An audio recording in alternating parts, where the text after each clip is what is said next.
This is a really rare Game Boy Advance game, but as you can see, the box is crushed and destroyed. So we're going to be fixing it today using this machine right here. So this is a t-shirt press or a heat press, and we got this off eBay for less than $100. We're going to be using it to restore this Game Boy Advance box, and we're planning on using this very often at our business here to restore all sorts of boxes, manuals. A lot of people will use these to restore comic books and stuff like that as well, so it can be used for a lot of things. So the first thing we're going to do is turn it on here, and then we're going to be setting the temperature. And we have it set to 170 degrees Fahrenheit. You can also set the timer. We're not really using that right now. So we're gonna let that come up to heat and then we'll get started. So now that it is at 170 degrees, we're going to rotate this out of the way, which is super handy. And then we have some cardstock here and also some parchment paper that we are using to make sure we're protecting the box. So everyone will do it a little bit differently, but we put down the parchment paper first, then we put down one of the pieces of cardstock. Then we have our box, and we have a piece of cardstock that we have cut to fit that we're going to be placing inside. There is a lip on the inside of the box right in there, and we're trying to prevent that from showing through on the outside. So we put this in all the way on the right hand side just so that it creates a little bit of space in there. Then we're going to lay it flat. Then we're going to get another piece of cardstock, put that over top. Then another piece of parchment paper. Now we have it set at 170 degrees, and what we're going to do, and I also have the tension set to the lowest setting. So we are just going to clamp this down, and then we're going to wait about 15 minutes. And then we'll take it out and see how it looks. All right, so 15 minutes has elapsed. We're going to take a look. Normally, after 15 minutes, we would shut the machine off, let it cool down, and then leave it pressed in there, maybe like overnight or something, because that'll get it to be really, really flat. But we should at least see a difference now.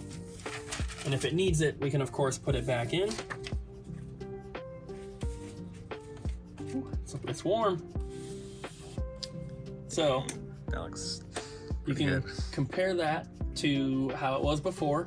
Obviously, you can't remove creases. They're not going to go away, but you can at least flatten it back out and give it a nice shape. Because before, this entire part was crushed in. And it kind of still is. It does need some more time on it. This is a really severe crease, but the whole front was pushed in at the top here. And you can see it's much, much better now. So this particular box will need a little bit more time, pressed in here, but overall, it already looks a lot better. We've done this with a few other boxes already. We've done it with a couple manuals, and it has worked really, really well. I actually pressed a couple original Nintendo DS paper inserts for the cases earlier because they were a little bit wavy. Those came out perfect. So I would say that this machine is a very, very good investment for anyone who is a collector, or if you have a video game, toy, or movie store. Very, very helpful and pretty inexpensive as well. So we've only been using it for a few days, but so far I would highly recommend it. So we put it in for another 15 minutes, so we're gonna see if it looks any different. We are planning on leaving it pressed in here overnight just to give it the best chance, but let's take a look at it now. It's looking pretty crispy.